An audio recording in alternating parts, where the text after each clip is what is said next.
Il y en a des tonnes, des déchets de tout genre et surtout du plastique jeté dans des caniveaux à ciel ouvert. Mais dans le fleuve Ouri, le désastre cache même le décor par endroits dans ce quartier à cause des déchets plastiques. Nous sommes à Soboum, un quartier populaire de Douala au Cameroun. Pour l'une des rares fois, nous pouvons voir derrière nous la rivière qui commence à sortir. Nous pouvons voir l'eau, comme on dit. Et c'est vraiment très important pour nous, c'est très symbolique. En fait, nous avons choisi ce drain parce que en fait, c'est l'un des drains les plus importants en matière de pollution des déchets plastiques. Tout converge vers ici, ou alors c'est l'un des points où tout converge. L'objectif de cette opération, faire prendre conscience aux populations de leurs responsabilités dans ce combat contre la pollution plastique.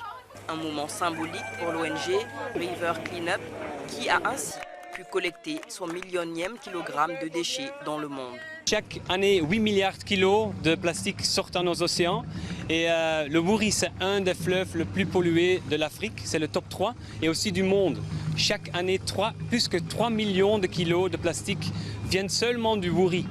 Alors pour nous, ça c'est une raison. Un bonheur partagé par le consul de Belgique au Cameroun, venu prendre part à cette action de sensibilisation qui s'inscrit dans le cadre de la Journée mondiale de l'environnement.